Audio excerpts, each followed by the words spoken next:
I am Caroline, your host of the podcast, Socially Different. This podcast, we will be talking about life and the road less followed. We'll be talking about being the black sheep, being the generational curse breaker. We'll be talking about childhood trauma and how to overcome. We'll be talking about healing, relationships, love. We'll be talking about mental disorders. So we'll be talking about a lot of topics that keep people in bondage and stop them from walking in their true purpose. I am the black sheep in the, entrepreneur, the generational curse breaker in my family. So a lot of these things I have been through and God has given me grace. A lot of things I am still going through, but God is allowing me to walk through them. And I am now standing up and I want to help other people overcome. So God gave me this podcast back in 2019, the year that I left my job, but he gave it to me before I left my job.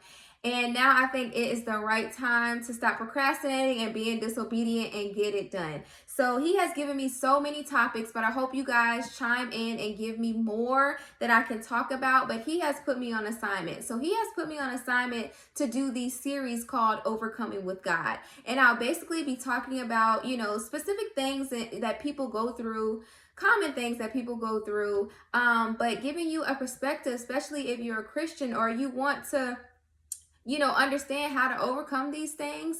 So we're going to be talking about anxiety. We're going to be talking about, being a single mom. Maybe you're holding bitterness or, unforgiveness, or you're mad at your child's fathers. We're going to be talking about postpartum anxiety and depression. We're going to be talking about being an introvert, social anxiety. So I'm going to be running down on these topics about how to overcome when you have God on your side, right? So the first topic we are going to talk about is anxiety. So this is going to be a 3-part series. So the first series, I'm going to be basically sharing with you what anxiety is. I'm going to be sharing with you the verse that God gave me to overcome, and then I'm also going to be sharing my experience, and then I'm going to give you a little bit of homework, and then we're going to have another episode and I'm going to talk about sustaining. So yes, God has given you the verse and now you understand what anxiety is, but how can you sustain? What do you need to be doing day to day so that you can have your mind set on God, so that you can not fall into the traps of anxiety and that you can really overcome? And then I'm going to be talking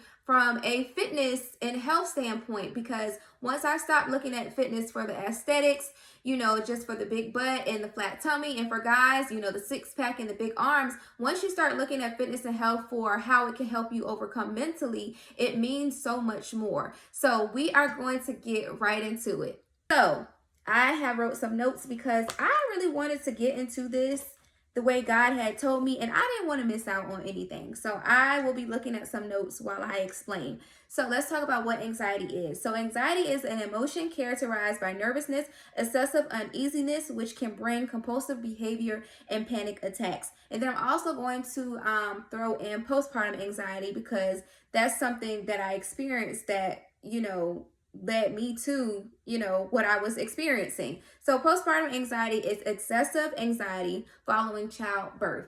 And I just want to say I had my son in 2015. I didn't start to experience the anxiety part until 2019. So that shows you, I did experience the depression, but that shows you, moms, if we continue to not take care of ourselves mentally, we will start to experience the anxiety and the things that happens when we don't address the issues when we feel them in the beginning.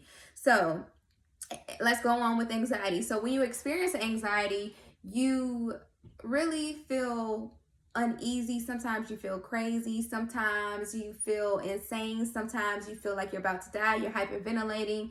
You just really don't feel right in your mind. And some symptoms are nervousness, sense of danger, panic attack, increased heart rate, hyperventilation, sweating, trembling. You can feel pins and needles. You can feel tingling sensation. You can feel tired. And like I said, with the elevated heart, you experience that when you experience panic attacks, but also you sometimes experience waking up continuously throughout the week with elevated heart rate and hyperventilating. So those are some of the experiences. And I'm going to tell you about my story, and I'm going to tell you about some of the symptoms that I experienced. So like I said, I had my son in 2015. I was dealing with his father, and we didn't have a great relationship. It was very physically and mentally abusive. So when I had my son, I decided to part ways with him. But being a new mom, you're trying to figure out this life. Like I said, I experienced postpartum depression.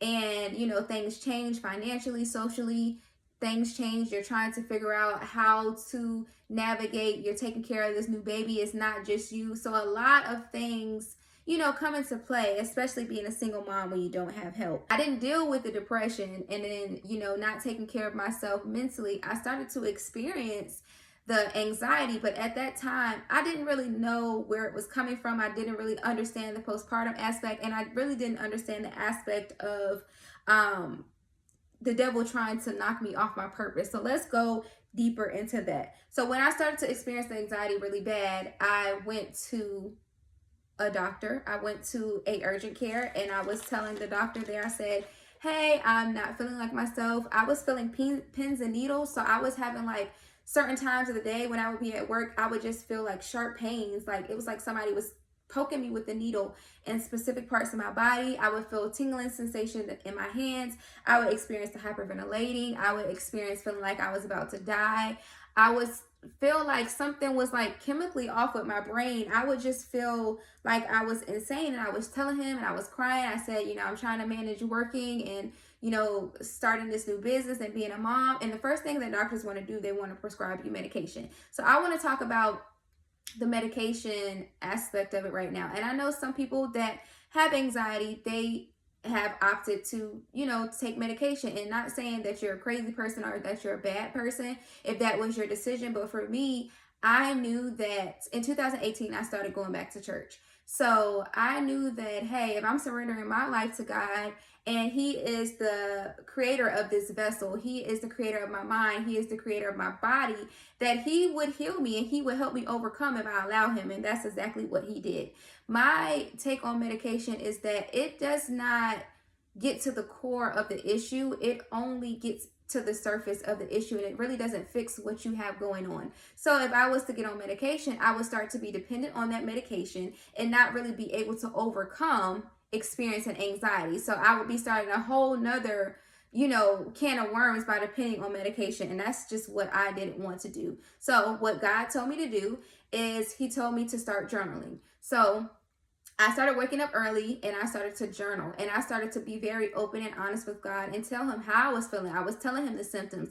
I also was feeling like danger. So that's another symptom of anxiety. You're always feeling like something is going to happen to you. Something's going to happen to your child. Something's going to happen to your family. You're always thinking something's going to happen. So I just started opening up and I started writing to God and really telling Him how I felt, right? So He led me to Philippians 4:6-7. And this is a very popular verse. And if you look up, verses for overcoming anxiety, this is probably the first one that's going to show up. So it's, be anxious about nothing, but with prayer and petition, make your requests known unto the Lord. And His peace, which surpasses all understanding, will guard your heart. So, this verse gave me like some perspective on anxiety and really how to overcome. So what I want to do is break this verse down. So let's get into it.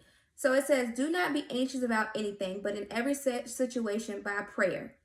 So basically that's saying anxiousness should be confronted with prayer. So I know there will be times where I would just feel anxious, or I would feel it coming on, and I would pray. I would rebuke it right then and there, and I would start to feel peace. Or like I said, praying in that prayer journal, writing out how you feel. So you want to confront it. You don't want to let it just rule your mind. And then let's go. It says in petition. So just not praying about anything, really coming to God and being open and honest about where you're at and how you're feeling. I was writing down my symptoms, like I said, in my prayer journal. I was telling Him I was feeling like I was about to die. I was telling Him I was feeling insane. So being open in God with where you are. Like, God can't work in us, and He can't work in our situation if we're not honest with Him. Like, He don't know what we got going on, but He can't break that barrier down if you're not honest with Him, and if you're not, coming to Him with what it is that you need.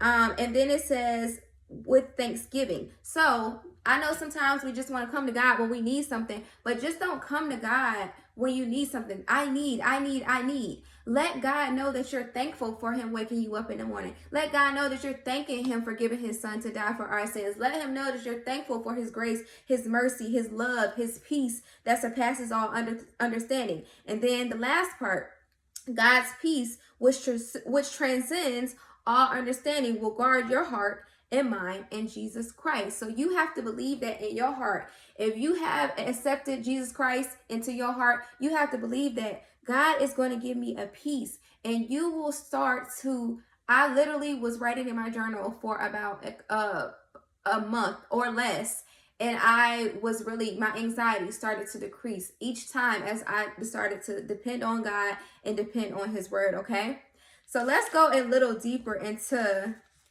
the tricks of the enemy. So you got to understand what this spirit really is.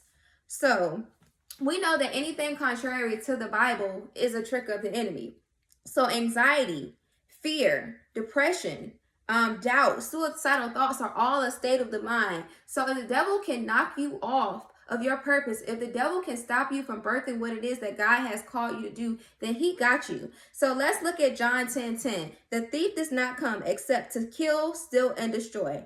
I have come that they may live life and live it more abundantly. So we know that the tricks of the enemy is to steal, kill, and destroy. That's his whole objective, right? So if he can paralyze your mind, which controls your nervous system, which controls your whole body, then he can stop you from doing what it is that you need to do. If you think of anxiety as just, oh, this mental disorder that a lot of people experience, a lot of people have, and it's just okay, we're just going to talk about it, I'm just going to claim it, then that's what you're going to have. But you have to rise up and use your authority and say, hey, I'm not going to allow this anxiety to take over my mind and stop me from doing what it is that God has called me to do. Because if I would have just let anxiety take over me, maybe I wouldn't have left my job. I wouldn't be sitting here, 3 years later, talking to you on this episode about how I was able to overcome anxiety. So you have to understand, the devil doesn't want you to know who you are, and he wants to stop you from your purpose so that you don't set other people free. So you don't tell people what God has done for you, right? So you have to understand that it's not just, oh,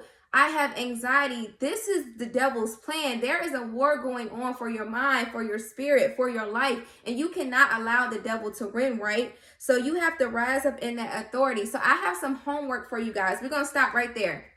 I have some homework for you guys. I want you guys this week to meditate on Philippians 4:6-7. Get that down in your heart. Know that you have to come to God when you're feeling anxious and when you're feeling worried. Know that he's going to give you peace, and you have to believe that in your heart.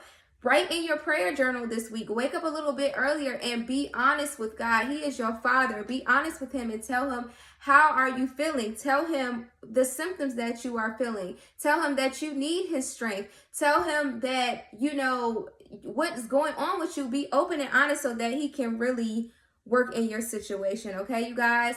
So next week, what we are going to do, like I said, I am going to talk about sustaining. So we're going to get more into the journal. We're going to get more into what you can do day to day so that you can keep your thoughts on God. And I hope this has helped you guys, and I will see you guys on the next episode.